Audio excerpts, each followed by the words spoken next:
Step by step.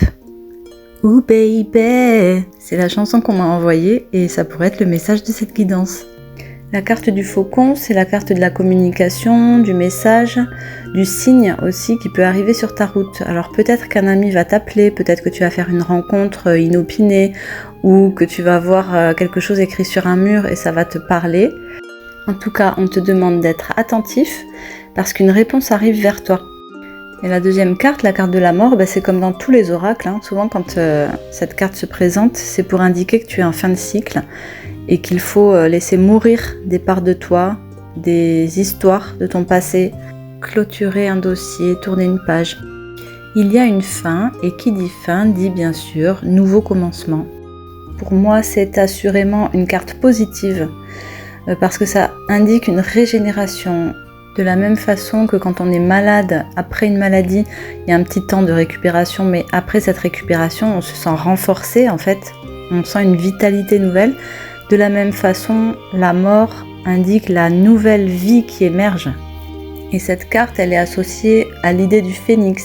Quand on renaît de ses cendres, quand on démarre quelque chose de nouveau, il y a une énergie qui n'était pas présente avant. C'est une force motrice, donc ça nous permet d'aller plus loin souvent que là où on était auparavant.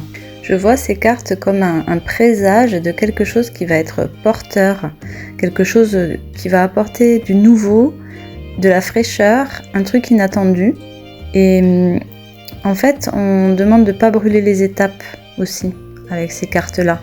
C'est-à-dire de faire confiance aux signes, aux messages, comme dans la chanson, un pas après l'autre. On avance step by step. Je sens des gens un peu dans le brouillard, mais ce brouillard va se dissiper.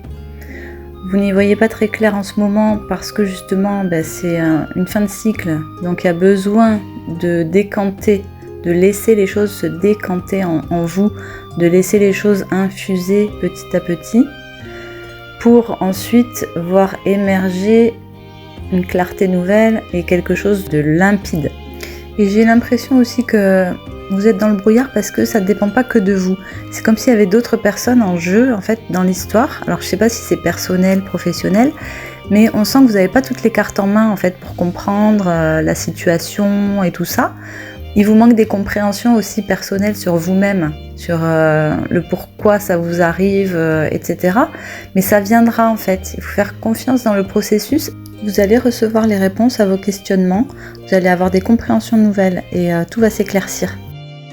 Donc le conseil, ce serait de laisser faire, de laisser agir et de rester vigilant, ouvert. Voilà pour cette guidance. J'espère que ça t'aura aidé. Je te souhaite une belle journée. Je te dis à bientôt. Bye bye.